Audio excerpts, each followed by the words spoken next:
Hey, welcome back to the show, everybody. Get this thing going here. Hey, I said we are still trying to find that ginger squatch. He's out somewhere. We made contact, and we were hoping that he would make it for the show. But let's once again, the reward's still out there. We haven't decided what the reward is, but yeah, anybody that sees a ginger squatch, bring him in. But this episode is brought to you by Ert Radio, proud sponsor of the program. Check that out at mixler.com. Set up your account and just go there, follow Ert Radio. Then you can check in with shows like Dimensions of the Supernatural, Into the Outer Realms, this little program called Three Beards Podcast. If you get the time, check that out. But courtesy of Ron, just go over there, set your account. Ert Radio, proud sponsor of this program. We're glad to have him on here. Anyway, so you'll be able to listen to this next week too when we're rebroadcast. But we have Arlan Andrews on with us. He is the founder of Sigma, and I apologize, Dr. Arlan Andrews Sr. I need to make sure I credit the doctor there. That's, you didn't do all that work for somebody like me to just drop the DR, not say it. So this is Dr. Arlan Andrews. He formed Sigma. In his quote here, I formed Sigma because I had heard more original and appropriate futurism on panels at a given science fiction convention than in all of the forecasting meetings I've ever attended while he was in DC. So this is he's an accomplished author as well. We're also going to be talking about his latest book it's Kia, I think Keela Rumiak. I hope I said it right. I've been working on The Lost Secrets of the Shadow Machine. It's one location in Peru, and so we'll be talking about that one. But yeah, you can go on Amazon. I'll bring that up too, and you can look at his books there, and also purchase some more we're going to be talking about. So we got quite a few things. We're going to science fiction. His latest book, Lost Secrets of the Shadow Machine. This is going to be a lot of fun. So we're getting right to it here. So we're going to have Arlan Andrews. He is going to be on, and that is right after this. Welcome to the Three Beards Podcast. My name is Craig, along with Austin and Chris. Passed to a new generation of Americans born in this century.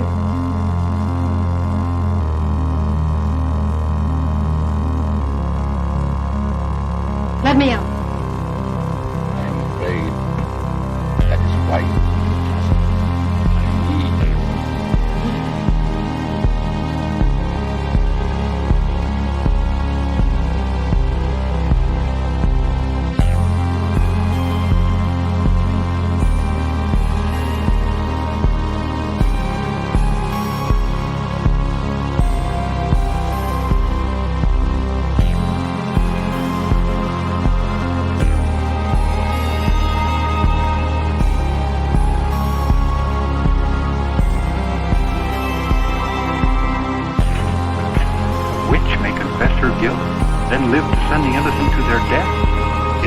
Justice and honor in Massachusetts colony?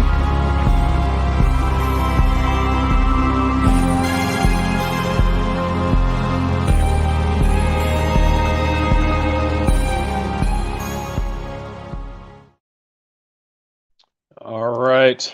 Chris is at football practice, I think, with his son, so he's running behind too. So here's Brian. He's in commute. He's finally he got tired in New York, I guess. And so he just decided to, finally get his ass back to Florida. I really don't want to be in New York City ever again, so I'll leave it at that. So I'm back in FLA. You sound like you're from South Park.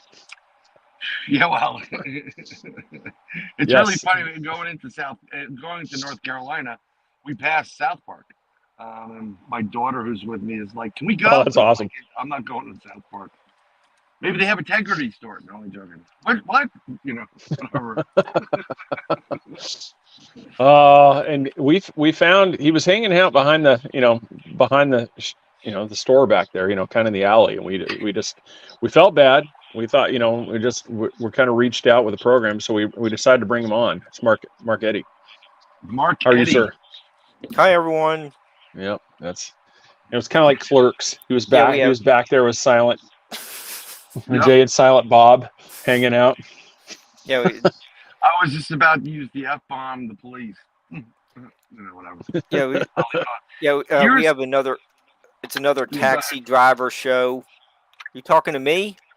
Yeah. You talking to me? It's something really interesting about actually Clerks and Kevin, who is the author of that whole series there. The really dicky character in it is modeled after a friend of mine. Oh, that's awesome. They went to school, and let me tell you, spot on about the character. Spot on. And real quick, before we bring the guest in, yes, please do. I was going to say what we're doing. I just want to let everybody know. Like I said, that's watching. Ron, hey, it's nice to see you show up. Yeah, like I said, it's obviously sponsor man right there. Thank you for that. Thank you again for sponsoring. Just Arlan, King, Chris, Country Boy Conversations. Hello. Let's see. Make sure I'm not missing anybody. King, like I said, welcome to the show. Make sure you share that out there to let everybody know too, because we're on. This is live every Wednesday on YouTube, Facebook. So definitely tune in. Like I said, we apparently a Bears group on Facebook. Yeah, or two. Yes. Yep. So as of this, let us bring on Mr. Dr. Arlan Andrews. How are you, sir? Doing well. How are you? Welcome. Thanks for having me on. I apologize for failing to add the doctor part on there because I said you didn't go to school that long to get that ignored. That's okay. I used to work at Bell Labs, and 30% of the people had doctorates. So the only person that was ever called doctor was the president of the company. So okay. So everybody I worked around was PhDs or SCDs or something like that. So everybody looks down on the person that just has a master's. You're like, no, actually, no. Some of those were managers. No. Yeah. I was just like, everybody's got a PhD. It's just you have somebody like, I've got a bachelor's. What are you even doing here? I've got an associate degree. Well, actually, I have one of those. That's a common misperception, but when you're around a lot of smart people, and I liked working there because there are a lot of people smarter than me, and I learned a lot from other people. But sometimes I couldn't tell the difference between a technician with an associate degree or a Nobel Prize winner. They're all the same. Yeah, it's all the intellect, and it's always been like that throughout life. If you want to get better at something, work with or communicate with someone who is at a higher level, and that will increase and improve yourself dramatically, more so than spending 20 years in a university. So that's just my 2 cents. Yeah, most places I worked with were like that. I won't name one, but there was one I worked at that my wife told me, "You're disappointed working here because you got spoiled. You worked at Sandia National Labs, you worked at the White House, you worked at Bell Labs, you worked at White Sands, and now you're at such and such.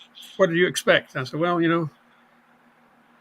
it happens. It rolls downhill." Yeah. Well, you said it too, like just in that quote I read from you. We just kind of reiterated it in a perfect way. It's like you're going to the science fiction conventions. You get more information out of some of those panels than you do the big heads that are sitting in DC that think that they know everything. Well, that exactly happened. What happened was I was working in the White House Science Office as a fellow, and I was sent as a low man on the totem pole. They sent me to things that the bosses didn't really want to go to, So I wound up at a forecasting meeting talking about technologies 10, 20 years in the future.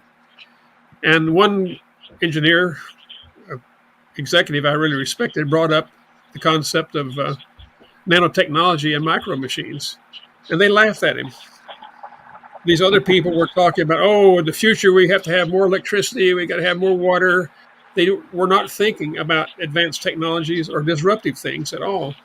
And so that made me mad. Then a week later, I went to a meeting in the White House, and the President Bush's science advisor brought up the fact that virtual reality was going to be important in the future.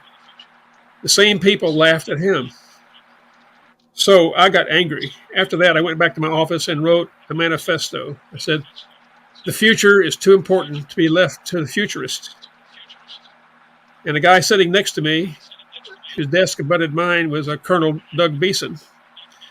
And I said, Doug, I'm starting this thing called Sigma. I want to get science fiction writers together, and let's go talk to the government.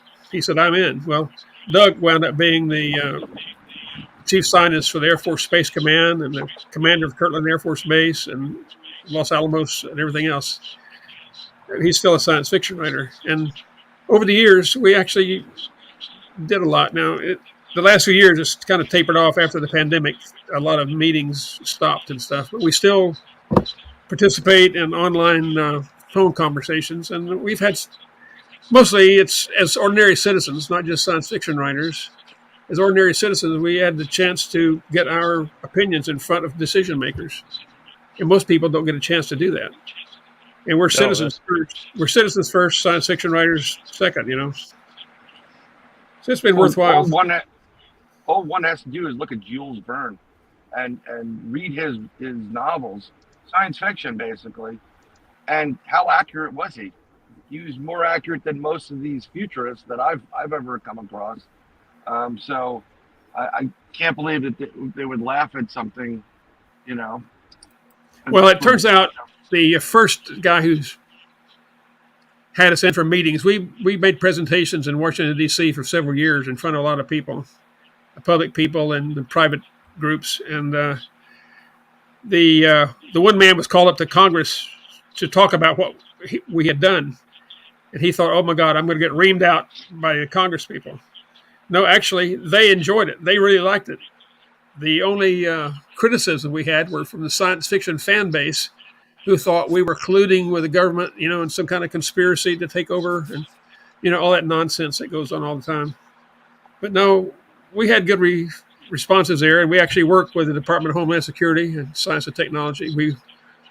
The most fun I had was at a Special Operations Command meeting down in Tampa one time. And somebody had mentioned the fact that, no mother ever cries over a robot. And I told these people there, all these majors and colonels and above, so think about it. In 20 years, there probably will be people crying over the robots. I mean, I heard stories from Afghanistan where people were upset that the little IED sensing robot they had running down the road finally got torn up. They actually felt empathy toward it, almost like you would a dog or something. So I said, they're getting close to it. Maybe people will cry over a robot.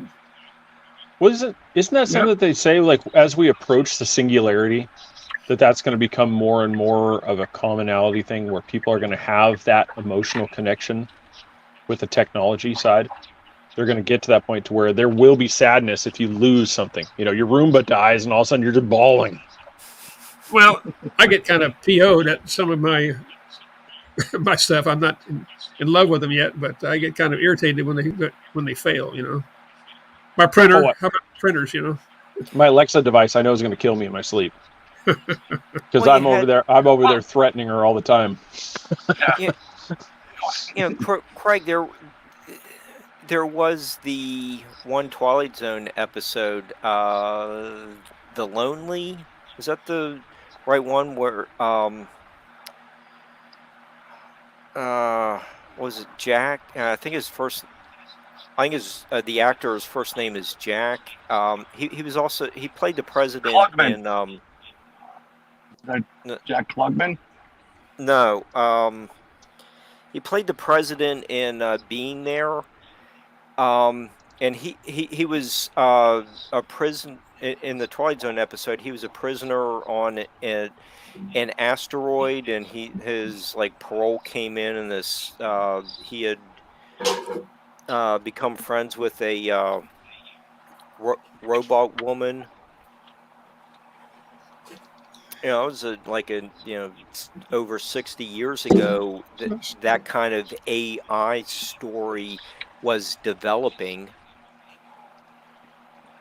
Well, I mean, we're gonna get to a point as human beings that we become dependable on equipment that actually saves our lives or do some things that are critical for us, almost like parents.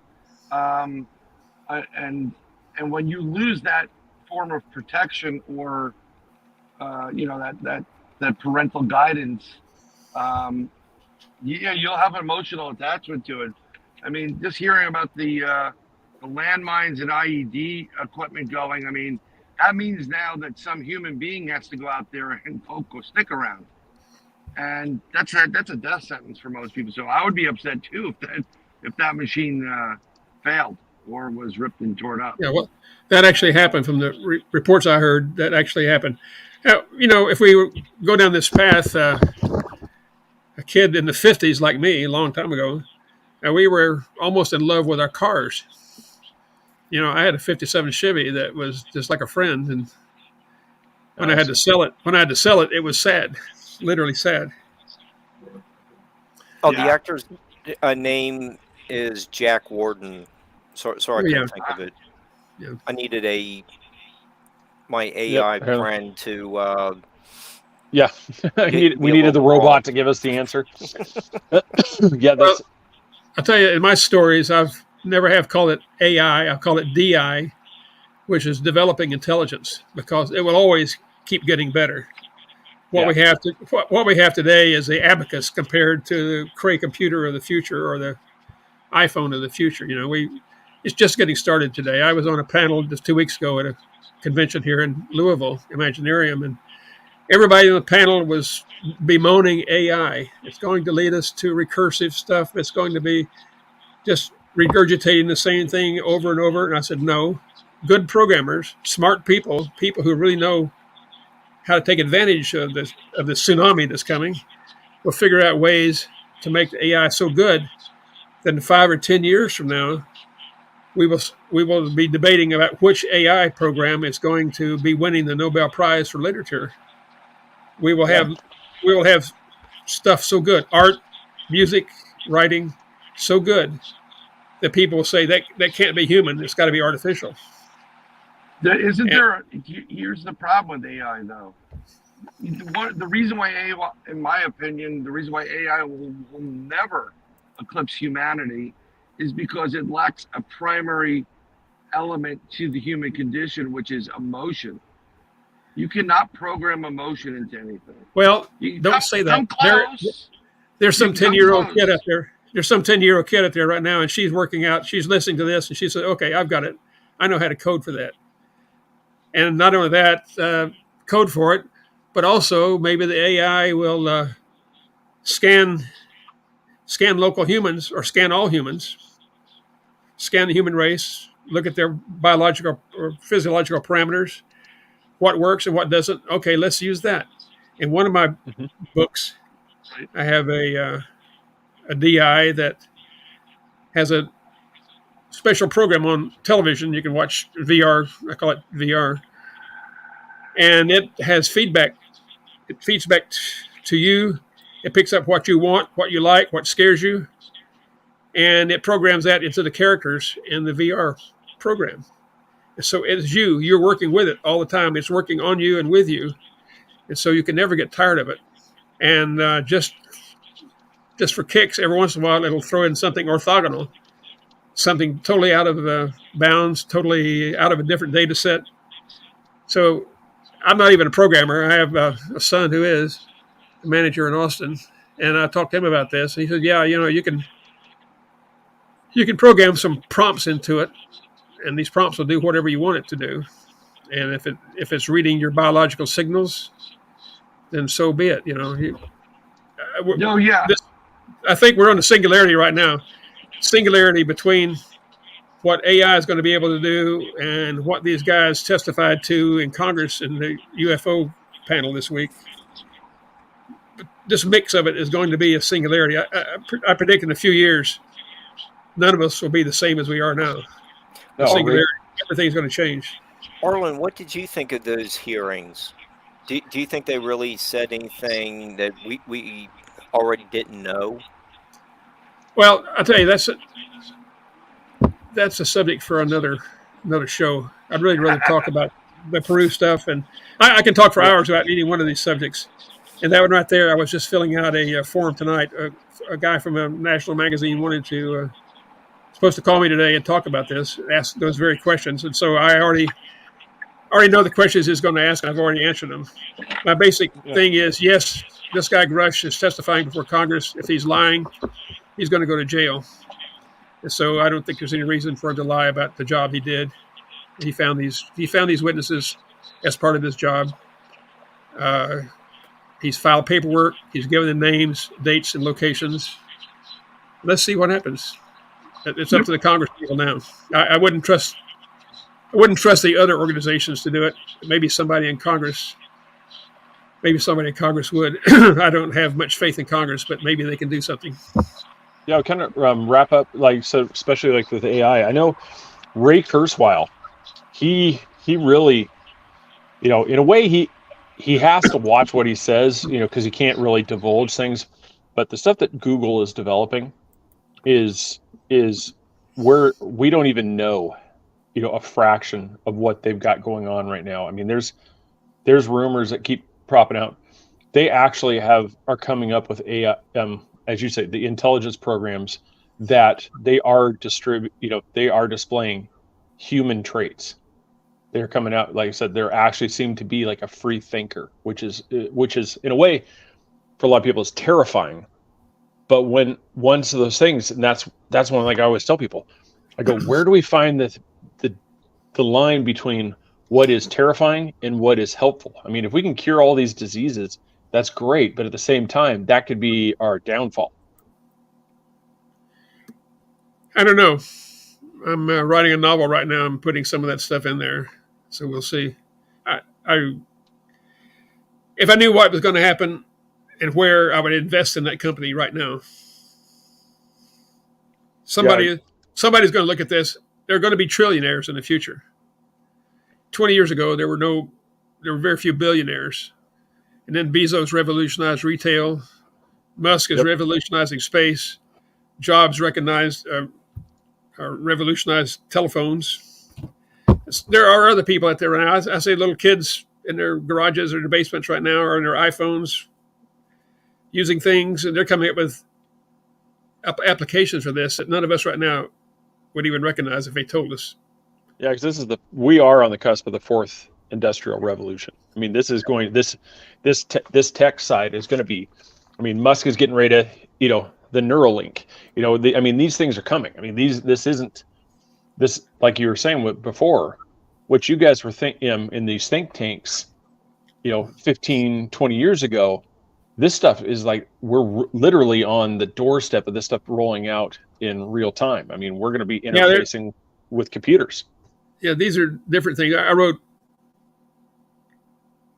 back in the 90s. I wrote about single stage to orbit. I wrote about having 3D printers in the home as an appliance, and I wrote about a bunch of stuff that still hasn't come about yet, but it's on the way. Yeah, that's gonna be great. There's too much to talk about, really. I mean, there are hours. So you want to talk about Peru? Yes, let's. I'm going to show that right up here for everybody to get here. Let's jump to that, which is a little less scary, a little more intriguing. It looks like half of a Stargate portal. Oh boy, here we go. It's like, but it's one of those things. This is one just based off the picture. When I saw this is some of the stuff when you go back and you look at what I hate to just even use the term ancients, what previous civilizations did before. Just the stonework alone, that this isn't something that somebody just with a rudimentary chisel is able to create. It's like these things are feats of immense skill to even just create just what's right there in the picture. Well, I hate to disabuse you of things, but let me tell you the story of it. Okay. Mm-hmm. Oh yeah, go ahead. Sure. In 2012, I was in Peru to look at another stone, the Sayhuite stone, which is you can look it up on Wikipedia. Saywyite. I went down there because I thought I had recognized that stone was a hydraulic model that the Inca or somebody used, a scale model of hydraulic systems. And I still believe that, but we were on the way to see it when we came across a sign that said Kiaromiak and had a crude picture of that horseshoe. I said, well, let's go back tomorrow and look at it. So the next day we went there. And the next day, this is what we saw. Now, these are pictures from the book. I don't know what you can see. There we go. We saw this here. A limestone rock, basically about 30, 40 feet wide and 60 to 80 feet high. A close-up of it is this. Now, our guide was Brian Forster, who has a hidden Inca channel on YouTube, and you can see his presentation of that day we were there in 2012. My son Sean, who's a real doctor, MD, and I were there with Brian. And while Sean and Brian looked around the rest of the site, it's a whole park, I sat there on this stone in front of it. This is about 25 feet due east of the sculpture. I call it the shaman stone because it sounds good. I sat there on that stone for a couple of hours and watched as shadows moved across the front of it and down from the top of it. And when you look at the markers on the side, I'll show a crude drawing of it. When you look at, to me, these markers on the side, permanent markers, indicated something like the hands of a watch, analog watch, or analog clock. And the shadow moving across it indicated to me that it meant something. And so I went back to the hotel at night in Cusco, and I got online, and I said, surely there's going to be books about this. There's going to be tabletop books, beautiful books that talk all about this sculpture. The sculpture is elegant, it's pretty, but the thing that I noticed was that parabola in the middle. Mm-hmm. Now, a parabola to me means a solar calendar. There are no parabolas in any architecture in the New World, but there are a lot of them in the Old World, and they have to do with solar calendars. But this one was tilted back. It looked like 45 degrees or so, and had all these strange shadows moving. But online, the only thing I could find online was let me show you a closer picture of it. The only thing I could find online was a government pamphlet that said, here's a picture of it. We don't know what it is. It probably has to do with a feminine ritual of some sort. Kiaromiak was the Quechua name the local people had given to it. But as other researchers have said, there's no evidence that they knew what it was. They didn't make it. Even the conquistadors who were there in the 1500s never even referenced it at all. And another picture here. There was a government, like I said, there was a government brochure that said, there's the park, there it is. So no matter how I looked on YouTube, on the internet, every place I looked, almost no references to it at all. And I was very disappointed. I thought surely archaeologists would have discovered this thing, would have analyzed it and told me what it does. I said, well, I'm an engineer. I got to know what it does. So I hired Brian Forster to go back there half a dozen times over the next few years and take hundreds of measurements of angles, of dimensions, of locations, orientations, everything you can do. But the one thing I had done, just a moment, when I went back to Texas, I made a crude three-dimensional model of it on a thing called SketchUp Pro, and it showed to me at one of the solstice in June, this vertical shadow should be right underneath one of those marks around solar noon. So Brian went out there for me again, and he took a picture. And this is actually my picture from 2017. I went back there again. You can see the shadow is there. Now, the shadow goes across the front of it every day. So you have to know when to look at the shadow. Well, I saw these shadows coming down from overhead. I concluded that when the overhead shadow touched something, it told you when to look at the vertical shadow. And if you can look here, you can see, here we go. Mm-hmm. You can see that. That overhead shadow comes down and touches the outermost arc. At the same time, that vertical shadow is underneath that top wedge marker on the left. And that happens on the day of the solstice.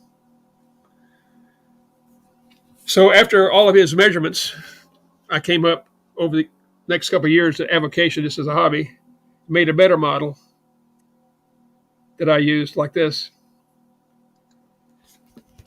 I had the three-dimensional model in hand. Now I want to point out something here. As near as I know, no other person, nobody else has ever used 3D CAD models to study ancient artifacts, ancient architecture, ancient structures. I did it because, first of all, I wanted to have a 3D model, a real physical model myself at home to play with. I said, I can't do that. Now, I don't have a 3D printer that big, but I can make a 3D model on a computer and make it the real size. Now, the real size of it is 8.5 feet in diameter. It's about 3 feet high, about 2.5 feet deep. Now, I mentioned the making of it. If you read in the book, I have photographs of it. And when I showed online at Facebook back in 2012, after the first time I went there, everybody was saying, oh, it's got to be a portal. It's melted. Lasers did it, everything else. No, no, no.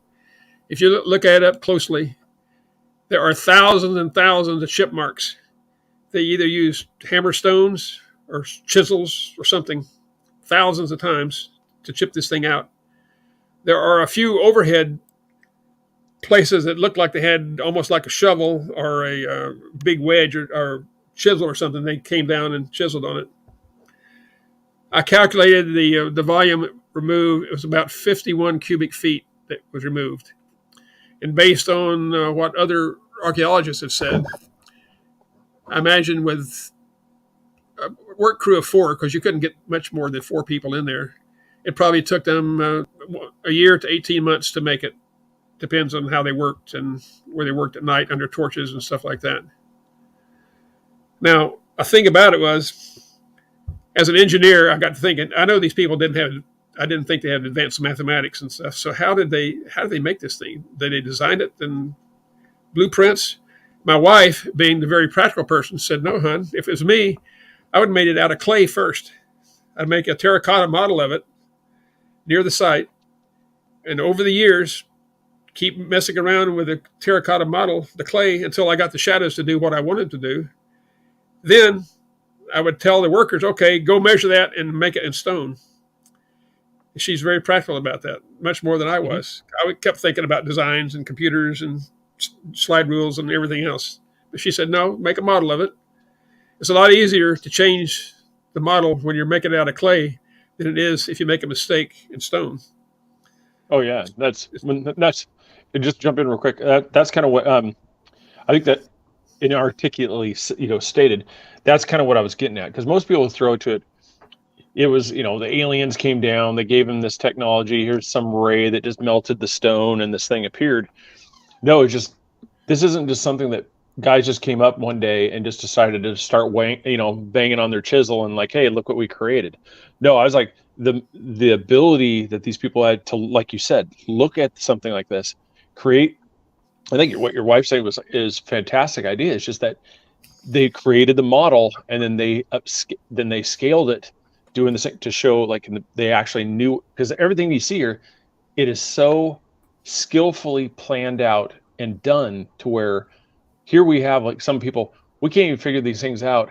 And here's people from 1,000 years ago that figured out how to drill a hole in the stone and position it to where the sun perfectly shoots through it and marks something else to show, do these markers. Well, that brings up fantastic. Now, my take on all this ancient astronaut and ancient stuff like that is that once you say it's religious or the aliens did it, your brain stops. You can't learn anything there.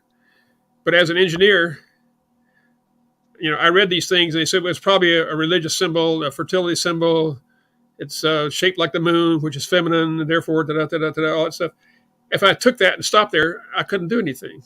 But as an engineer, I said, okay, an engineer measures, models, tests things out, and keeps on until you learn something. Now, I call it a shadow machine because a machine is something that produces an output based on its design. This produces shadows. The only thing it does is shadows. Now, When I first came up with it online 2012, people said, well, where does the gnomon, the pointer, stick in the middle? Well, I tried that to start with. That's where I figured must be one in there. But the 3D models, no matter where you put a stick anywhere, it doesn't work for anything. So this right here is, to me, unique in all of the world and all of history. It's the only sundial ever made that doesn't have a gnomon or pointer on it. It's the internal shadows of that internal arc and the overhead shadows coming down from those other stones that together, when they meet, indicate something. They indicate the solstices, they indicate the equinox, and these models I've made are all approximate. We really need a 3D scan of that entire face to get a point cloud and make it perfect. Everything we've made is going to be subject to error, but my models do produce the same shadows that we actually see. I went there again in 2017 and spent That's awesome. 2 separate days there on the place, and I videotaped it. I got the pictures, and you mentioned the sun shining through. I don't know if you read the book, but one of the things I found was this right here. There is a hole they drilled through. It comes down and points to a certain spot on the skull. See that?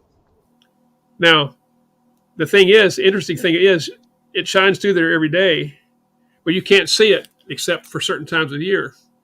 So on the solstice, you can see it from that stone, from the shaman stone. You can look over there and it points out. I'll show it to you. Now, real quick, while you're looking at that, we had a question. Does this thing only work? I mean, is there any, I shouldn't say work, but is there anything that moonlight does with this structure? Or is it strictly just, or is it strictly just sunlight? To get the moon involved is way beyond anything I could do. I mean, I was able to look up the NOAA, National Oceanic and Atmospheric Association business agency, and they tell you where the sun is at any given time. And the SketchUp program I have also gives you the sun at any time and any angle and all that stuff. To do the moon is so complicated. Mm-hmm. And not only that, even though people have said otherwise, I really don't think that it had anything to do with the moon. The ruling people, when the Inca came in, the Inca were like the Russians of their day. They came in and they took over everybody and made everybody do what they wanted to do. Now, the rural people had worshipped the moon. Typically, they had lunar calendars. But the Inca, when they came in, they were solar. They built solar observatories in Cusco that the Spaniards tore down later. In Cusco, they built these big towers so that during the solstices, people by the hundreds or thousands come out and see the shadows. And the Inca and other people could point out to them, look here, this is what happens. This happens. Well, the Spaniards tore those down, but out in the countryside, I think the Inca or someone else built the Kiaromiak for one person to look at. There's no place around it where you can get thousands of people. On the other side of the big rock, there's a place where thousands of people do gather today to watch. But for itself, you had the shaman stone. Maybe 1 or 2 people could sit there 25 feet away. You look directly at it. It was built as an instrument. So whereas the big towers in Cusco were equivalent, say, of the Big Ben in London for everybody to see, this is more like the grandfather clock in your hallway. This is a small instrument for one person to look at. The important thing about it now, he could look at it and say, okay, now it's beginning of the year. It's the season. And he could also tell you the seasons of the year. And they knew when to plant and when to harvest and those things, which are very important for agriculture and life or death for agricultural communities. But and the other thing is, it's meant to be viewed from a distance. If you look at it up close, only a few of those surfaces are smooth. The feet of it are smooth. These individual wedges, I call them, up the side are smooth. But these markers on the side, these individual markers are crude. They are not straight.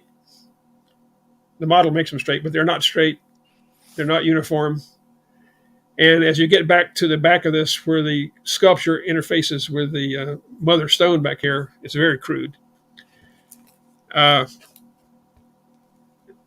And this back area here, get it on the back area of this whole surface is very crudely chipped.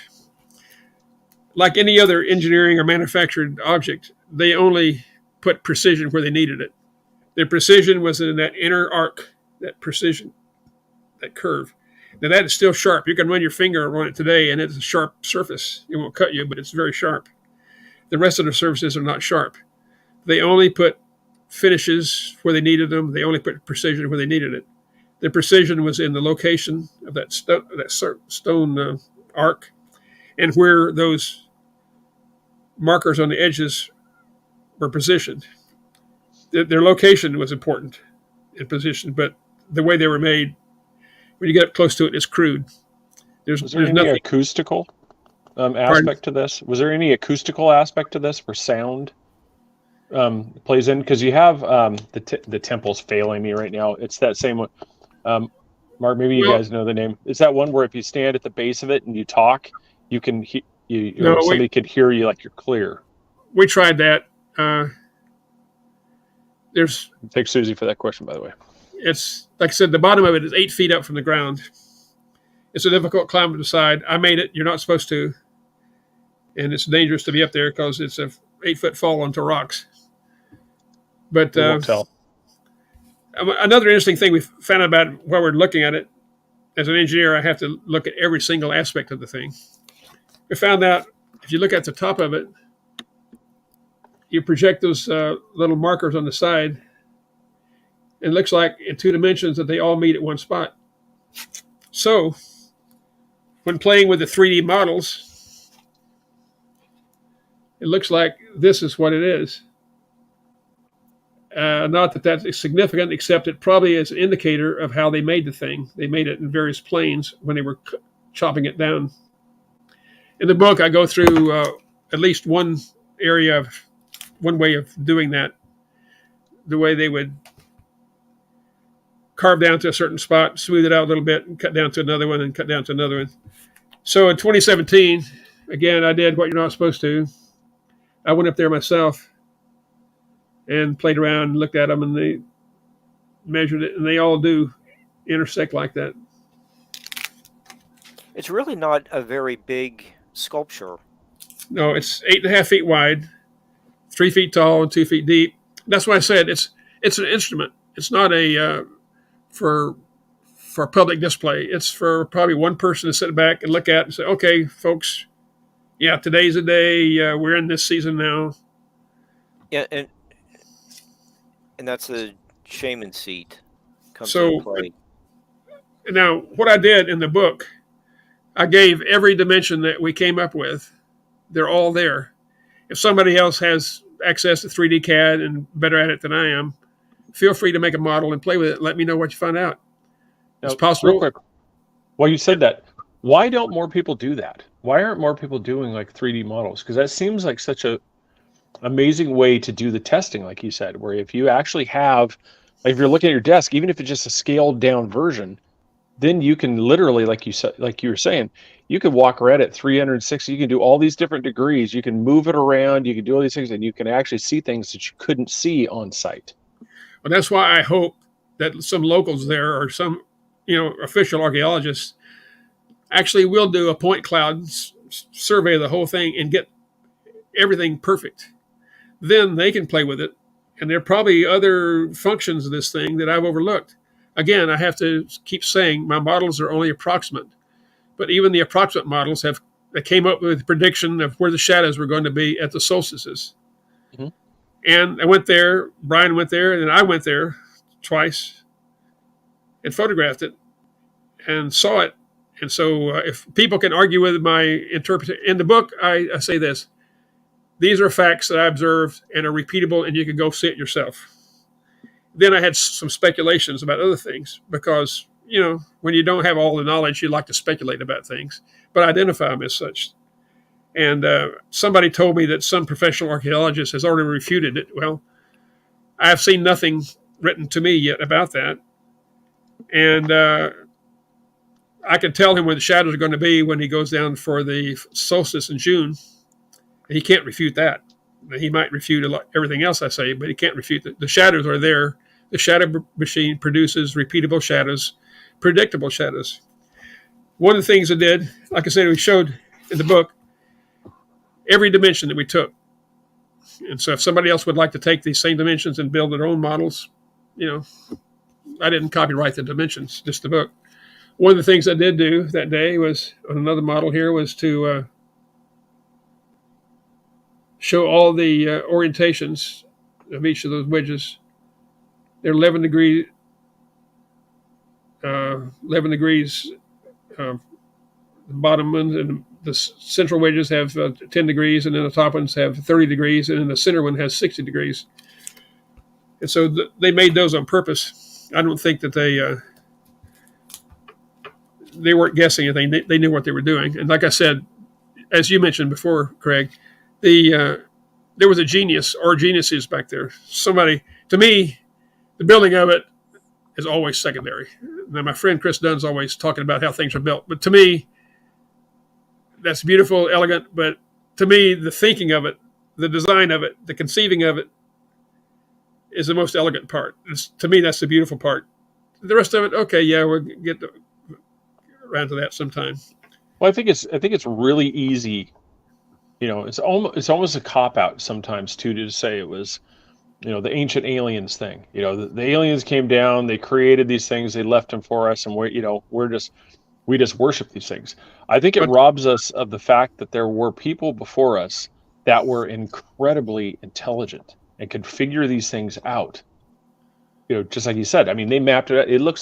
There's a good chance, like you said, these people knew exactly the way, like your wife speculated.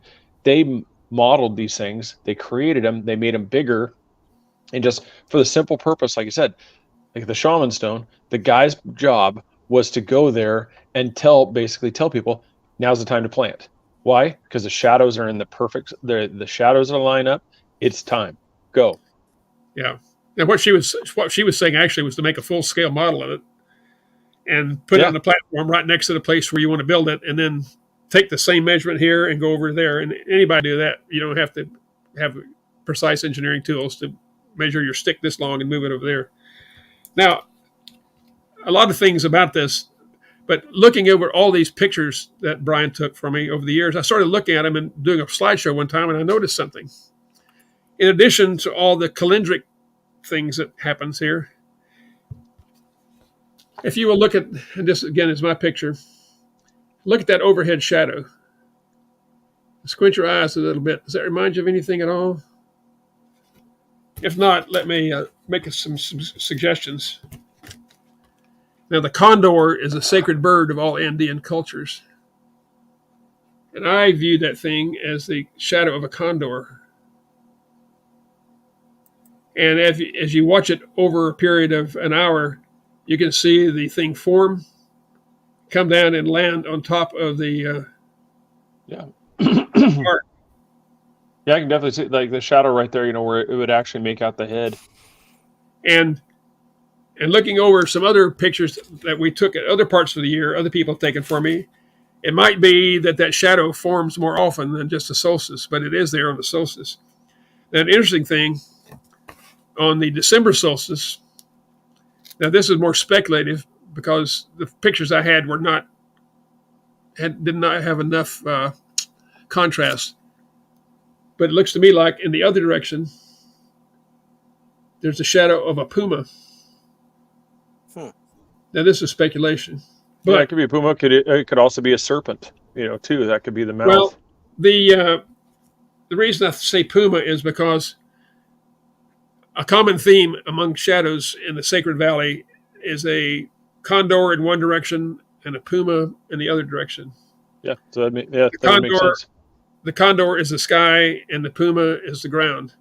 Now, if right in the center of Cusco, in the Plaza de Armas, there's a plaque there that shows the four different directions of Tawantinsuyo, the kingdom, and they have in brass, they have a puma pointing in a direction. And some people have said that Machu Picchu, if you look at it properly, looks like a condor in one direction and a puma in the other. So I wouldn't be surprised if this turned out to be real. Now, the reason they built it there was probably because, first off, you had a great big rock with a flat enough face that you could do things with. And they could carve back enough to have some overhead hanging rocks that you could have the overhead shadows from. And you had another rock, the shaman stone, that you could set on 25 feet away and look at it. So all the elements were there. Behind you is a stream and a waterfall, and downstream of the waterfall are the ruins of a megalithic building. Beautiful stones. It's all messed up now. So apparently somebody lived there or had a headquarters or a meeting place or something. So what I envision is they call him a Yanka. The one who watched the shadows is called a Yanka. And other parts of Peru, they have other shadow things, and the person who watched it was called a Yanka, Y-A-N-C-A. Now, if there were the Inca, I imagine some guy sat there over the years and watched this thing and finally came up with it and said, okay, here we are. He would go back down to the building and say, okay, send out some runners here. We're going to have a meeting. And got to tell all the farmers in the area and all the chiefs that the seasons are beginning. And maybe there might have been some ritual things too. There might have been a time of year they had some other kind of ritual, and it would be included probably on this Kiaromiak stone. That's why I'd like to have other people study it. Now, the reason I'd like to have real archaeologists study this is they might be able to incorporate that with what they already know. In other words, they already know about rituals. They already know about certain things that went on in that society, which I don't know. And they might say, well, yeah, this fits in with that. And now we all know something we didn't know before. My other reason, first, I would like to get credit for the discovery because thousands of people looked at this and nobody ever came up with this. I mean, like I said, half a dozen archaeologists have been there. And I bought all their books. And in my book, I copied down every single statement they made about the thing. And they usually say, it's there, it's carved. One person said it might have been to have some astronomical significance, but that was it. They didn't go any further. And I think because they were archaeologists and not engineers. An engineer looks at this thing as a machine, and I'm going to figure out what it does. Like my friend Chris Dunn has done so successfully, looking at pyramids and the temples of Egypt.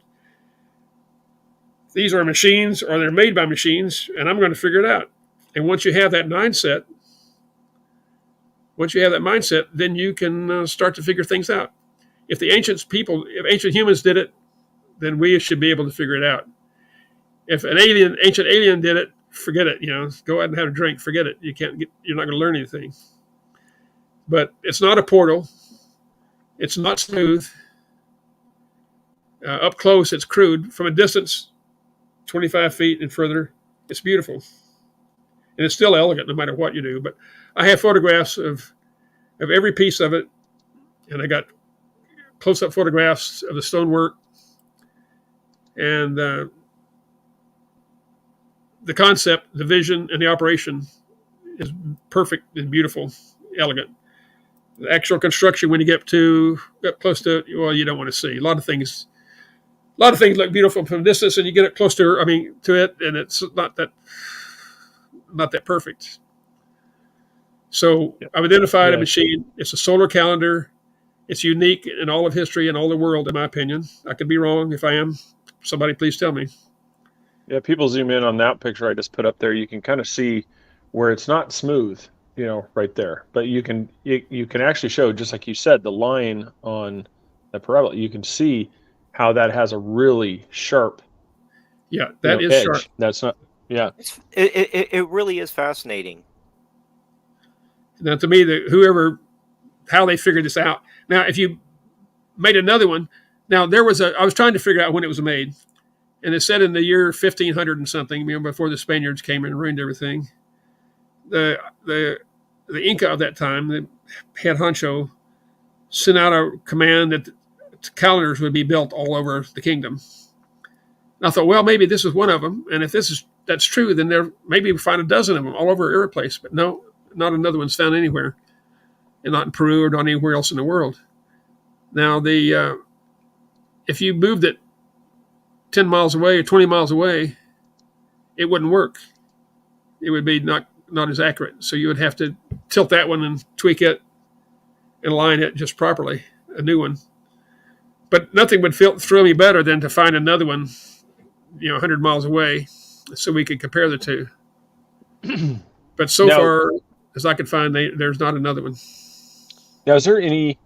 I know I've seen some of the pictures online. Some people attributed like some carvings and stuff. Have there been? Did you note anything around there that depicted like possible, who did it? I mean, who was the actual creator? Because like pictographs. Because I know there's one picture of a carving. It was attributed there. I don't know if it is or not, but I'll put it up on screen. You let me know if that is in fact like. It's this one right here. It's in this picture. They kind of show it. To me, it almost looks like a face. Now, where is that? That's supposed to be at Kiarumiak in the park. Yeah. I haven't seen it. I don't know. Now there is a cave. There is a cave up the hill a little bit. There's a cave that has been written about by archaeologists, and it's got a bunch of crude caveman type drawings inside of it. But I don't think the people that built this sophisticated instrument are going to do crude stuff like that. Now, I haven't seen that. I would like to. No, I haven't seen that at all. Okay, yeah, because they're attributing this to that location. So that's what. So that's why I was curious if, like, while you were doing your thing, if you guys found, carvings or anything around there that you were like, okay, this might be connected to this. No, I went around look around the stone there and try to find out if there's something. They smoothed both sides of that mother stone for some reason. They carved out big chunks of it and smoothed it off. And we were trying to figure out reasons for that. My brother and I were there in 2017, and one side of it was whitewashed. And he was saying, well, I've done stage work before. Maybe these guys, when the sun came up in the morning, maybe they stood in front and did shadow work on this big white background. And that it might have been. On the right-hand side here, you can see they cut that one off flat, and it's white. I don't know if it's whitewashed or if the stone is white itself, but there it is. And north is to your right. You're looking almost due west. Arlan, yeah, is there a difference between Kiarumiak? It kind of has like a vertical orientation. Stonehenge is more, horizontal. Both are timekeeping devices, or would you consider Kiarumiak and Stonehenge both horizontal? I was just trying to ask if there's some kind of difference in utilizing something that's elevated versus on the ground, but you could still come to the same conclusions. Well, first off, Stonehenge is probably 5,000, 10,000 years older than this one. Mm-hmm. This one, I think, was put up high, up 8 feet, so the guy sitting on the shaman stone could look directly at it. He's not going to be looking down or up or sideways. He's going to be looking straight at it. Okay. And another practical use for it being that high is that nobody can touch it. If you have sculptures down where ordinary peasant can walk by and rub their fingers on it, over the years it's going to be screwed up. It's going to be smoothed off and rounded off. So I think there's two practical reasons. First off, the guy sitting on the shaman stone can look perpendicular at it. Perfect. That's what we did, and that's what it is. And secondly, nobody else. Maybe it was holy. You can't touch it. The priest said, "This is holy. You don't touch it." And holiness wouldn't be the reason for it. The reason for it, they don't want anybody messing it up. But I don't think they're related at all. I don't really know, but I don't think Stonehenge is related to this at all. The people in Stonehenge were probably 7,000 BC or so, and this one, I tried to use that hole cut in the stone where Inti shines through. Inti is the name of their sun god down there. In fact, Inti Raymi is a celebration they have at the June solstice every year.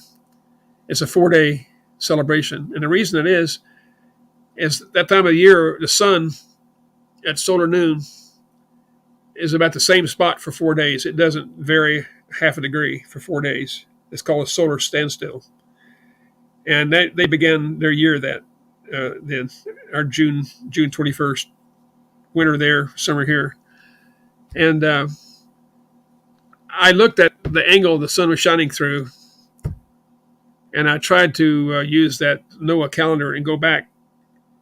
And I could go back 2,000 years and still get that hole to work. But the thing is, the dimensions we have of the hole and the location of it on the model is not perfect. So I can't make any conclusions based on my model.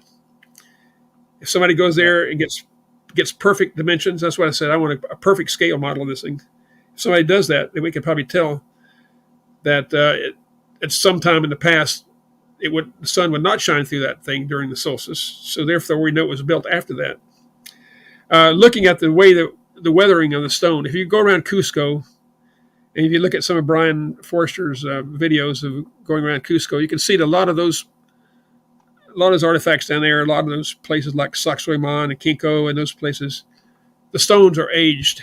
You can tell weather and time and people touching have smoothed them off and worn off the corners. This one is not aged that much. I don't think it's been exposed to the weather for 5,000 years, maybe 1,000 or a couple thousand, I don't know. But it's not worn nearly as much as those stones that you see other places in Peru. Mm-hmm. It might be because it's elevated and people can't touch it. But again, you would think that some of the crude chisel marks and stuff would have worn down if it was really old. Rain and everything else would have smoothed it off. So I would say it's probably not over 1,000 years old. Now I saw some woman on Instagram pointed out, "Oh, this is 3,000 years old," and I never could find out where she got the information, because if there is other information, I'd like to know. My idea for doing this is to get it out there to the professional world and let other people look at it, not just me. I'm not an archaeologist. I'm an engineer. And I did send a copy of the book to an Andean archaeologist in Chicago a few months ago, and he wrote back to me. He's in Peru now looking at other things, and I asked him to please go by and take a look, because I'd like to get somebody interested. I tried to interest a few archaeologists at a certain university in it before I ever wrote about this one and the Sewadi stone both, and they had not heard of either one of them, so they weren't really interested. And I can understand people got professional work to do. Mine, I'm an amateur. I had a lot of time, nothing else to do other than a job and things like that.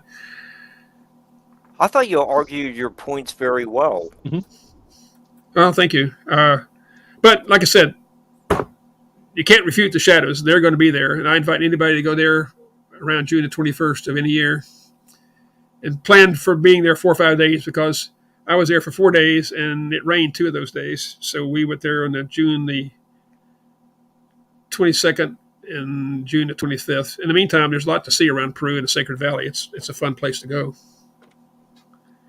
Is there anything to the one person comment that it looked kind of like an eye to them? Is there anything to that it possibly would have a connotation to where that was part of the shape idea behind it, was that it would look like an eye? Because in some of their architecture, it is known for having like that third eye for the sea. I'm not familiar with that. What I say is, this is what I saw. This is what I photographed. This was my analysis of it. Like I said, once it's made, there might be other things. They might have had a religious ritual for part of it. I don't know. But there's a practical aspect to it. It is an instrument. Yeah. Oh, yeah. Definitely. Because it's like my friend Chris Dunn, who I'm always talking about. And you need to have him on if you haven't had him on already. He looked at the pyramids and said they're not tombs, they're machines. And it's a funny thing, I had come to the same conclusion before we met, and then we met and became good friends because of the Great Pyramid, which I'm thankful for. A lot of things, like I said, if you say it's ritual, it's religious, ancient aliens, then your brain stops. You can't do anything with that. What are you going to do? Yeah. But if you say it's a piece of equipment, I'm going to be totally materialistic. I'm only going to say what I know it can do. I'm going to measure it, and you're not supposed to go up there and measure it. You're not supposed to get up there at all. So I hope I don't plan to go to Peru anymore, but I hope they don't send somebody after me. But if they do, I looked at a few pictures. There's going to be a few people that'll be joining you if they do, because there's a lot of pictures of people up there sitting here, kind of cross-legged, sitting in the opening and stuff. Yeah, there's many people that are doing that. Chris Dunn and I went to the Great Pyramid in November of 2008, and we're sitting there being real quiet. I'm looking at everything. I hear this om. What the hell is that? I walk around the corner, and there were two women sitting there in the lotus position. And I turned around to Chris. I said, Chris, do you know that in 5,000 years from now, people are going to be meditating inside our air conditioning ducts? Yep. And he didn't like that. But, oh no, I say it all the time. I'm in the trash industry, and I look at these things. I'm like, you just picture this right here. This landfill, in thousands of years, when we're all gone, they're going to say that this was an important cultural center, because look at all these artifacts they're digging up in this one location. I go, they're not going to know that was our trash dump. It was these were sacrifices to the environmental god. Look at all these animal carcasses everywhere.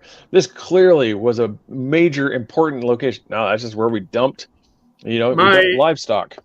My take is that in 10,000 years from now, when they're sifting through the ruins of the big cities, they're going to find these bowl-shaped porcelain things. They said people used to worship at these. It's what the Russian vatniks call borscht bowls. They're stealing them from Ukraine, and they're running away with them, and they take them home and make borscht bowls out of these things they've never seen before. But the porcelain will last 10,000 years, and they're obviously, every home had one, so it had to be a shrine where people worshipped. Yeah, it had to be something of incredible importance. There was a funny book written years ago, probably in the 60s, called The Motel of the Mysteries, about archaeologists in the future digging up the motel and going through that kind of stuff. So the reason I do these things, I think, and I said this on a movie. There was a movie called Revelation of the Pyramids. A French crew interviewed me one time, and I was on that they interviewed me for a couple hours. I was on it for 15 seconds. But I said, I want to get engineers, physical scientists, engineers, technicians, artisans, sculptors, people who work with their hands, to look at all this archaeological stuff. Now, I respect archaeologists. I mean, somebody who will spend a lifetime and become an expert in being able to read cuneiform or hieroglyphics and know the past tense and future tense of some verb that's carved into a column at Karnak. I mean, I respect them. I love that people do that. But once they step outside of that and start talking about how people made things, then I'm sorry. I respect people like Chris Dunn. I respect people like the stone workers that I've seen. I respect other engineers who can work on things and show you that. Well, Chris Dunn showed me a glass case at the Egyptian Museum in Cairo. They showed all these tools that they had dug up that the ancient Egyptians supposedly used to make everything. There were bird bones, and there were little chisels, and there were just little bitty things like that. And like Chris said to me, 3,000 years of continuous civilization these people had. You think they did not improve their tools at all in 3,000 years? They used the same tools in Ramses' time as they did in Zosier's time. I mean, give me a break. Everything improves. Yeah, I'm convinced the ancient Egyptians discovered the Great Pyramids and the Sphinx, and then they just went from there. And I personally don't believe that they actually made those. I think they found it from another civilization that was there prior. That, like I said, there's a good chance power plants, stuff like this. But I don't think, because I've seen enough people that have shown, they're like, there's no way. Just like you said, how do you if this is the pinnacle thing, why did they not keep getting better? Why did they suddenly just seem like it was getting worse and worse? Well, closer we get to us. there's a lot of complicated stuff back in those days. They did have a lot of earthquakes and plagues and droughts and invasions. And a friend of mine on that trip with Chris back in '08 asked the same thing. These people had a 5,000-year head start on the rest of the world. How come they didn't take over the world? Well, you had religious strife, you had earthquakes, you had plagues. They didn't, in historic times at least, they didn't have what we call science. They had an accumulation of knowledge, but they didn't really have science. And people came up with the question, well, what happened to all these machines? If they had those machines, where are they? And so I wrote an introduction to Chris's last book, Lost Technologies of Ancient Egypt, in which I said that when civilization collapses, the most important thing you can have is finished metals. If our civilization collapsed tomorrow from a meteor strike or EMP or a plague or a pandemic or something, automobiles bodies are going to be, the old bodies and old trucks are going to be very important because you can easily cut those apart and make tools, fish hooks, needles, spear points, weapons, swords. All metal things will be recycled. And so I wouldn't be looking for any ancient machines in ancient Egypt. I would be looking for things that were made out of them. I mean, there used to be a show on television called Life After Man. Mm-hmm. It showed everything. In 5,000 years, New York City would be mounds, not even recognizable as buildings. And I really think that's going to happen, to tell the truth, but won't be here to see it. Yeah. Arlan, since you're just talking about Chris Dunn's work, I attended a lecture where he was a speaker. One of his PowerPoint presentations is of Pharaoh's face, and it's sculpted. Very precisely. Like the left side is as accurate as the right side. There's. I was there. It was done with precision. 4,000 or some year, 3,000 years later, we get the Kia sculpture that has a precision to it as well. Well, I was there. I was just wondering, what is inspiring such artwork for these early artisans? Well, I was there when Chris took that photograph, and I was there the night he showed us, the rest of us, what you did when you laid it over like that. So I was there at the moment of discovery. I got to watch him say that to us. It was fantastic. Now, you can't compare any of the art or any of the works in Peru with that fantastic stuff in Egypt. They're just not in the same league. Some of those things in Egypt have perfection down to 1/1000th of an inch or less, smoothness, and you can watch all the videos on YouTube. Mm-hmm. The thing I keep saying is the reason they did it in Egypt is because it was easy for them to do. It wasn't difficult. If it was difficult, they probably wouldn't have done it. They had a way to do it quickly, and I mean not quickly, but they could do it repeatedly. In Kirumiak, somebody, I don't know how they came up with it. I can probably start thinking about how they would do it. Somebody probably saw a rock or something and got the idea, maybe if I made this curve just right, they could show me the shadows. I don't need a pointer that could break off over the years. I want something to last forever. So let me work out a way to do it with shadows. And then, like Joyce said, I'll make me a full-scale model of this thing so I can see it from 25 feet away. And I'll play with this clay and this mud until I get it what I wanted, and then I'll make it into stone. They only made as much precision as they needed. If you look at a photograph of it from the top, and we took pictures from the top, the first pictures ever taken of it from the top. You see, it's not perfect. It's not a perfect curve from the top. It's got some little wobbles in it, which made it extremely difficult to try to model in 3D on my 3D CAD systems. That's why the models are only approximate. I could never get the curves exactly right because the overhead curves, it doesn't come down exactly smooth. It comes down a little bit at an angle, which made me believe they're probably doing something else with it in addition to what I found. They're probably doing some other kind of solar phenomenon. I couldn't discover it. I'll leave it as an exercise to the reader to figure out these other things that I couldn't do. That perfect moment for like reading Rainbow. It's just so I can show your book there too. See, and it's right there. So you can see even there on that front there, you can almost see the beginnings of that shadow of the condor above the sculpture itself, which is one of the reasons I put it in there. Yeah.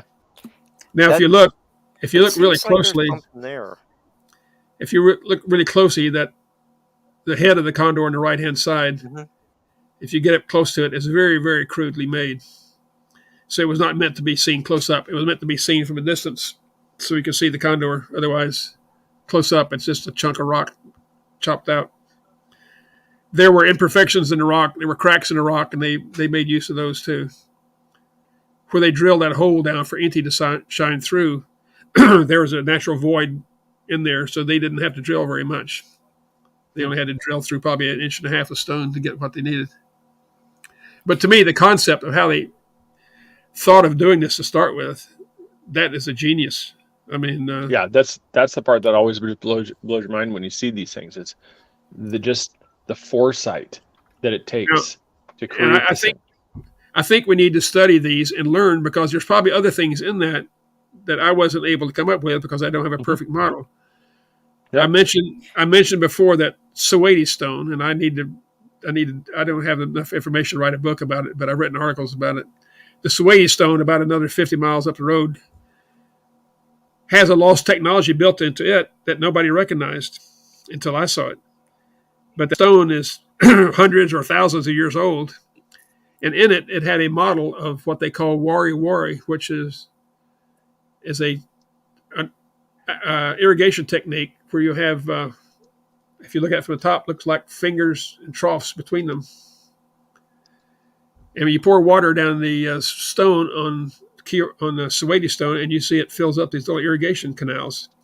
Well, when the I think the Paracas people, they were called, on the other side of the Andes, on the desert side of the Andes to the west, had a civilization 5,000 years ago that supported a big population, and nobody knew how they were able to raise crops in that desert and provide to those people. And they died off, and everybody forgot about it.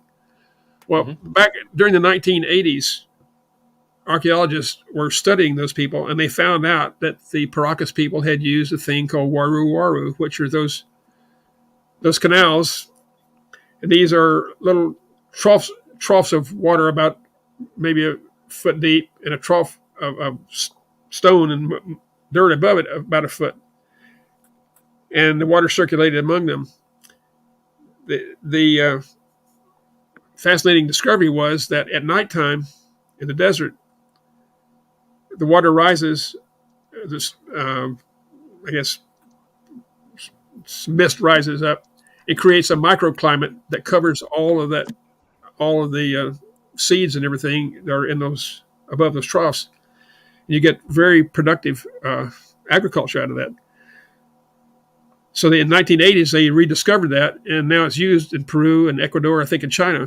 It's a very efficient way of having good agriculture in a desert climate. But it had been on that Suwaidi stone for hundreds or thousands of years out in the open for anybody to see. So had somebody studied that stone 100 years ago, they might have found that agricultural technology then.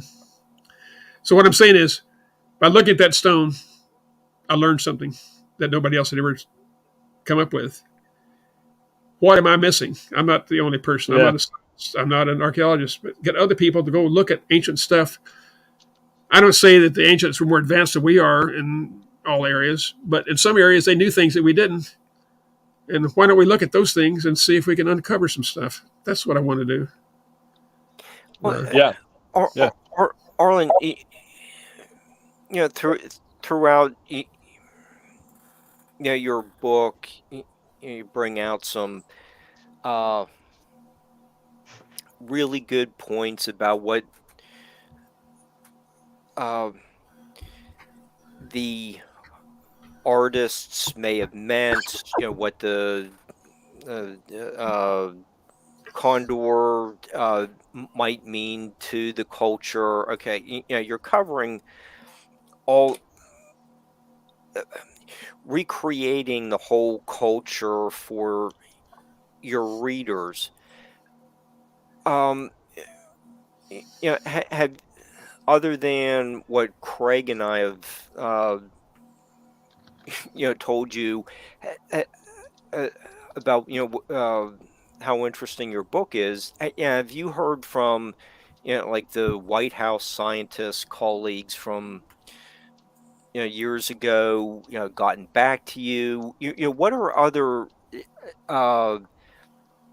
more scientifically learned people saying about your book? I doubt if most of them have heard about it. They're off doing other things. I mean, well, we better get the archive It will now. for this show to them then. I'll do that. I've done. No, I was just wondering what other science-oriented people, think about this. I think you're accurate in what you're discussing. Others may think it's Arlan's being a little out there. Get all kinds of feedback. I'm kind of weird as an engineer. Most engineers don't get interested in cultural things or ancient things. I've always been interested in it. As I say in the book, I've been interested in it since I was a little kid. I used to pick up. I went to elementary school in Little Rock, Arkansas. I lived across the street from the school. And our schoolyard had lots of trees, and then we used to pick up arrowheads in that schoolyard. And I used to wonder, who made this? Where did it come from? And downtown in Little Rock, we had the MacArthur Park Museum. And Douglas MacArthur was born there to his parents back in the 1800s, and they made a natural history museum out of it. So I went in there and I saw sculptures from ancient times. And back to me, the glory days of the 50s, they used to have intelligent television shows on Saturday mornings, not just cartoons. And there used to be a show called What in the World? And they would have pull back curtains and have a mist, and there would be an artifact.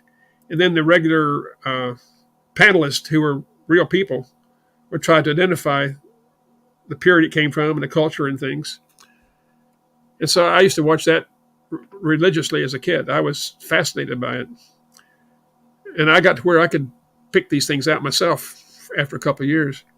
Then I read books by Cyrus Gordon, who was a professor who wrote about the discovery of the New World by ancient people from Africa and Europe and Asia and everything else way before Columbus. I mean, thousands of years before.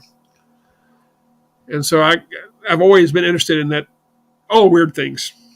I mean, started reading science fiction at age 9 with Heinlein, and that made me want to be a rocket scientist. I became an engineer, not a scientist, but I read Velikovsky and all the weird stuff that he came up with back when it first came out as a kid. UFOs, flying saucers were a big thing. I first read about them in the Weekly Reader when I was 8 years old. Our Weekly Reader had a fictional trip with a spaceship for all the different planets. We got to the planet Pluto, and while we visited there in that week, in the story, a saucer-shaped craft comes up and looks at our spaceship and takes off. And I asked my second grade teacher, I never had thought about that. I said, are there people out there? And she said, well, we certainly hope so. And it's amazing how one statement by one teacher when you're in second grade can actually put you off in a different trajectory in your life, because she did. Mhm. And I think she's right. I don't know if there's people or not, but there's something out there. And so I've never been your typical engineer. I used to envy those people in college who were humanities majors. So I took political science and sociology and psychology and world history and anything else the engineering catalog allowed, because it was fun. It was after taking shock and vibration and taking thermodynamics and advanced math, taking a course in world history was, oh man, it was a breather for me. In engineering and math courses, your opinion means nothing. But in all these other courses, especially like political science, sociology, you get the right essay answers to things. Your opinion meant something. So I could always BS with the best of them, as far as that goes. And so that was fun. It's always been fun. I mean, to me, engineering is a way of thinking, and its approach to problems. It's very practical. There's another side which is revelatory, informational, spiritual almost, that you can interact with things, and you feel differently than when you're measuring it. There are no words for what I'm trying to say. Oh yeah, no. Most engineers they usually don't embrace that. It's I mean, you could basically, like, the UFO lands, most people would be like, oh my God, look at the aliens. The engineers are over there like, how the heck did that just land? And they're over there they're trying to calculate that part. Yeah, I was coming up with answers today for this one guy who was going to interview me. And in 1973, 50 years ago, a guy named Joseph McCampbell wrote a book called Ufology. He looked at every UFO reporting that there was, every one of them. And he distilled out every characteristic that was reported. And once he threw out the weird ones on each end, he wound up with a cadre, I guess, a cohort of consistent reports of the size, weight, appearance, the strange way that they always land, the falling leaf phenomenon, and a bunch of other things. And to me, that remains. Unfortunately, nobody's done another job of it since then. It's a consistent set of characteristics that show to me that they're physical craft with advanced propulsion and materialization properties that we don't understand. And a lot of reports seem to be that they are humanoids running them. I have interviewed Miss Betty Hill before, the lady who was abducted. In fact, she had the best liquor closet I've ever found, and I had entirely too much of it. I was single back in those days, back in '75, and took her out to eat. We came back, and I can't remember if she drank, but I certainly did, and I crashed on her couch that night. Wow! And then years later, my next wife and I went back to visit her again. But I met other contactees. I met guys. I met Dr. Hynek a couple of times. Jacques Vallée, Stan Friedman. Yep. And these guys, and just and I met a lot of good people, and met a lot of phonies who are out there right now. There are phonies, I can't name them. I would get in trouble with, but I think they show themselves pretty well. They're very all over the news these days. And but as an engineer, I look at it. I look at UFOs as engineering phenomenon. I'd love to know how they work. I would like to know the civilization they come from, or civilizations. And to me, I posted on Facebook last week that hearing they had last week might be the most important hearing in history, because it probably opens doors to things we can't get otherwise. I could be wrong, but I don't think so. Oh, right. Interesting times. Yeah. Interesting times. Yeah. Well, Arlan, final thoughts. With the engineering eye that you and Chris Dunn bring to your writings, I think both of you bring a whole new observation of the statue, or the South American small sculpture. It seems that you two bring something unique. You're filling the gap of scientific writing that was like pretty boring for a long time. Well, Chris did it first. Chris did it first and more elegantly, and in fact, he was my inspiration. I've known him since 1978, and I followed him the whole way and looked at him and stuff, and he inspired me to do what I've done. I thought, well, I can't add anything to Egypt, although I did I had a project going that he knew about, looking into some ancient Egyptian technology, and while we were there in 2008, we actually spent a day going looking for it, but apparently the inscriptions had already been fallen off the walls. But that's something I'll write about someday, about some electrical stuff that the ancient Egyptians were doing, I believe.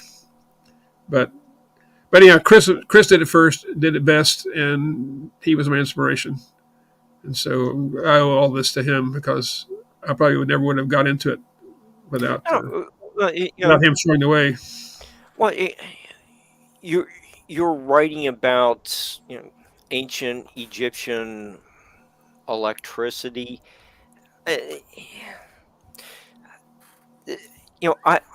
Ideas like that about ancient history have really been lacking. It's just a little bit, no one's going to stick their neck out for anything. It's just all going to be, discussing what was found, and nothing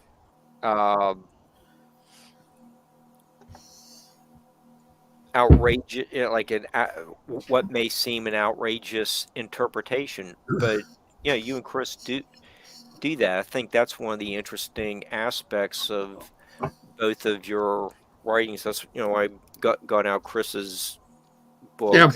I think it was interesting. Back his autograph on my copy. Back in when he was writing about it, he was writing the book, and I was looking at part of it for him, and I said, "You ought to send in this to Stan Schmidt at Analog Magazine." He said, "You think a science fiction magazine will publish that?" I said, "Well, they have a fact area too." So he did, and they did, and it was published in Analog, and so it made me feel good. The speculative science, we've talked about putting an article together for a professional mechanical engineering magazine sometime, and we need to do that, I guess. It helps that we're retired and we answer to nobody except our wives, and so we don't have any professional reputation to live up to, or to be worried about, or anything else like that. In fact, all the years when I wrote UFO articles and ESP articles and all the other stuff I've done, I never paid attention. I was at Bell Labs, and nobody ever minded what I did. We were free to think the way we wanted to think, and as long as we didn't attribute it to the company, we were free to do anything. In fact, in Bell Labs, in 1973 in Bell Labs, I wrote an article for the Bell Labs News saying Bell Labs should study ESP now. And they published the article in the newspaper. And a few weeks later, I got an invitation from Bell Labs at Murray Hill, the home of all the Nobel Prize winners, where they invented everything in the world. The psychic Uri Geller was going to be there, and they invited me to come up and meet him, which I did.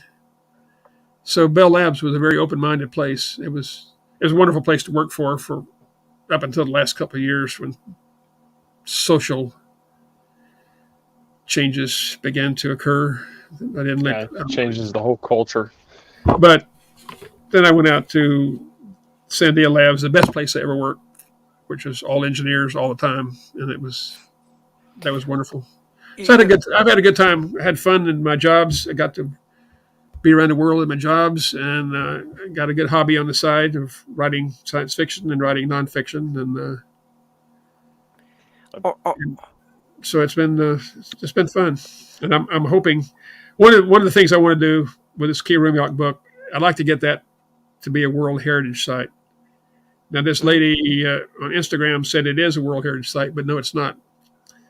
There's a small village close to it, San Martin de Porters or something, and I would like to see Key Rumiak become a good tourist destination, a big tourist destination, so those people could have an industry right there. They could really use the money. Peru is so poor. I wanted to show right here on this before we wrap it up here. You got the think tank at the Sigma Forum. Got that right up there for everybody, so you can check that out. That's at sigmaforum.org. That's one for the science fiction think tank. And then also, like we were talking about too, is just I'm going to show up here on the screen here real quick. Is also go to Amazon, and that's right here is a link to $15.99 for a paperback. Pick that up. Like I said, support him. Read like this, and just check out the research, because like I said, it's really fascinating for such a small location. It's something that it's amazing that more people haven't paid attention to this. That this has just gone so unnoticed. Well, again, I think that the professionals looked at it and said it's a ritual thing. Who knows what these people did? I think I hate to say it, but it's kind of a culturalism. Like, what could these ancient people possibly have done that we'd be interested in? There is that attitude. There is that attitude among some people I've heard recently. So what? They cut a hole in some stones. Big deal. Well, to me, it is a big deal, and I hope we can do some good for them down there.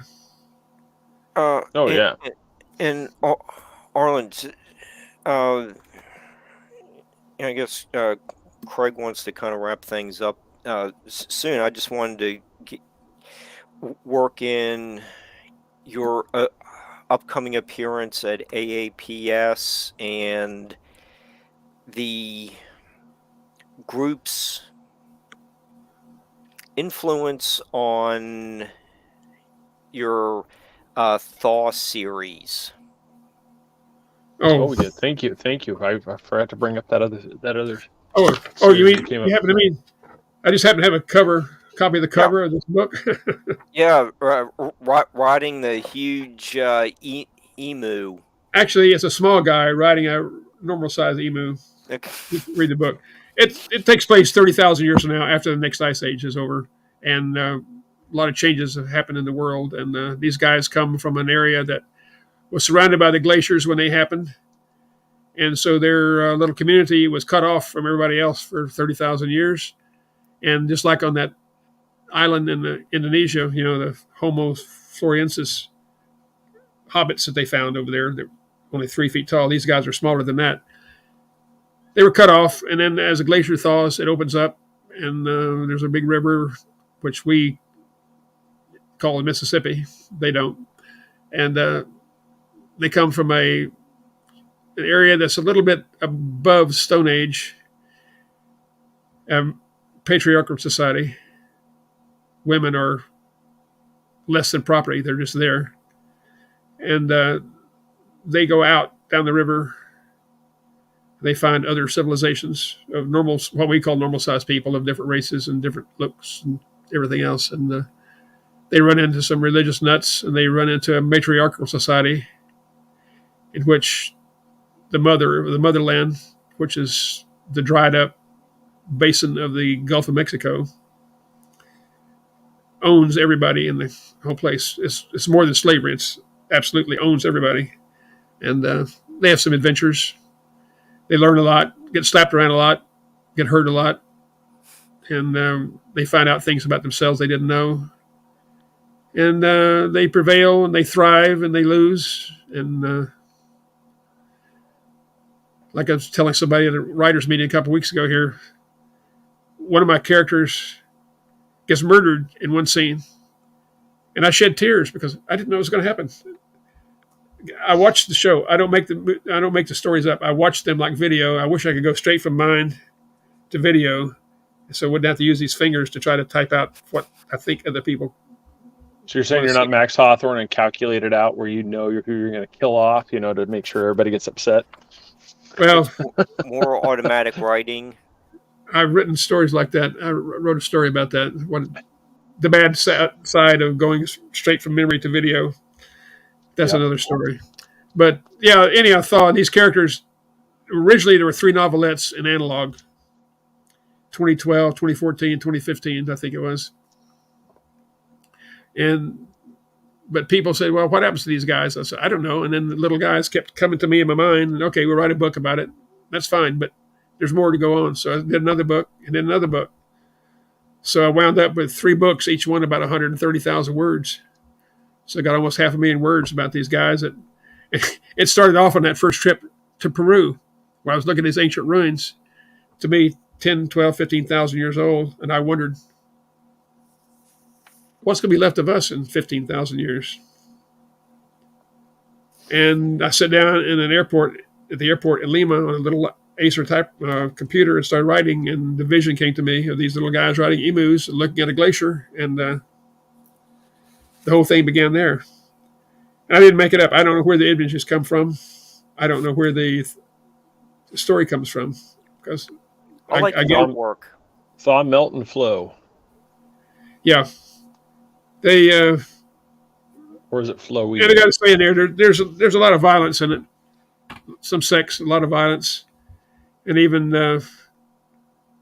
people in the lunar colony get involved later on. But there's been a big disaster, and then 30,000 years from now, the story picks up. Changes occur on Earth and on the moon. I thought Thaw was very interesting. It was just that it's sci-fi, but it's presented in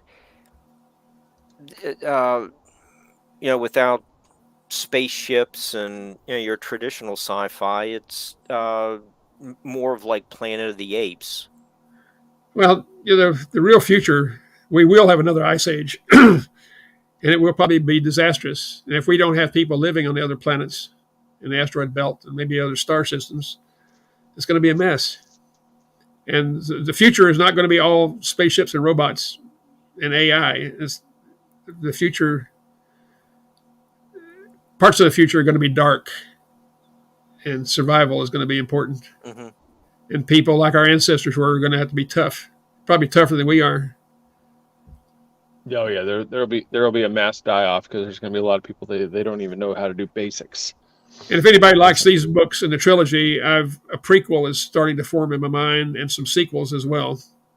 Nice. And I'm working on another novel. I'm working on another novel now that is going to talk about the Younger Dryas and the pyramids and a bunch of things. And it's all fiction, but it's really going to piss off a lot of people because my characters do different things in that story than anybody's ever done. And there's different explanations for everything than anybody's ever done. But it's fun. Well, Doctor, it was a pleasure having you on the show. I really appreciate you coming on. Well, thanks, Craig. I appreciate it. And Mark, thanks for getting me on all these programs. I appreciate it. All right, welcome. What's going on at Lee and Jill's house? Okay. We need to plug that too. And yeah, next month or this month, Rick Osmond is going to be talking about the graves of the Golden Bear, the Welsh in America, here in a couple weeks. There is a video of mine from July the 16th of last year, in which I gave an hour-long talk on the book, Kiarumiak. I go into a lot of detail, and it's probably archived on the AKHA, Ancient Kentucky Historical Association website. I haven't looked at it. I never go back and look at these things. I I never like the way I appear or what I say, so I'll probably never look at this one either. I hope other people do, but but No offense taken. No, I get it. It's the same thing. It's like we're always critical of our own stuff. Yeah, no, I absolutely, get absolutely. it. Yeah, there's a lot of times like I get done with the show and I'm like, oh man, I really bossed. And the main thing is, this damn camera makes me look too bald and too old. I'm going to have to dye my hair next time. Does that make you feel better? There, make you feel better. I'll make you look less bald. How's that sound? There you go. There we go. I will take on the bald mantle here because I shaved my head. Okay. All right. I got to show you before you go. I got to show you my shirt. I got to show you my shirt before you go. Oh, nice. Oh, there we go. We spelled it different back in those days, but we used those on the trip there back in 2017. Well, thanks for having me on. I really appreciate it. It's fun talking to you guys. We're good. I'm glad you had a good time. Thanks for being a great guest. Yes, sir. Appreciate that. So everybody, like I said, go Amazon.com, Dr. Arlan Andrews, go support him, purchase that book, not only the one we discussed here, but also the trilogy series that he has on there. So that way you can. Yeah, the trilogy is an ebook. It's on Kindle. Yeah. It will be coming out paperback later, but I don't know when. Yeah. So it's like, yep. Yeah. It's guy covered up the other heads with hair. I don't know. It just feels so much better not having the hair on there. I don't know. But if it gets any thinner, I will do the Telly Savalas thing and make it all shiny and, use the buffer. You need a lollipop. Yeah. All right. Well, everybody, like I said, please go support them. Go check out the Sigma Forum. I said the Sci-Fi Think Tank. Go check that out. But Dr. Arlan Andrews, thank you, sir. We will be in touch. Good luck with that research. Appreciate it. Thank you. Take care. All right, everybody. Once again, we're brought to you by ERT Radio. Go check them out, Mixler.com. We're rebroadcast every Wednesday at 11 p.m. We follow Into the Outer Realms. They're courtesy of Ron. So definitely like that. Thanks again to everybody for the stars. Really appreciate the support there. Like, share, comment. These comments really helps the algorithms. Once again, remember, we are live every Wednesday at 8 o'clock p.m. Eastern time. So check that out. Share with, bring a friend, for the next one. We're going to have, her name is Lala Bright. We're going to have her come talking about her research into orbs and things that she sees around there. So we'll be bringing her on to talk about her research next month. So that should be a great show. And but thanks again, everybody. We will see you on the next one. I hope everybody has a great night. We'll see you in 7 days. Good night. Okay. Good night. Take care.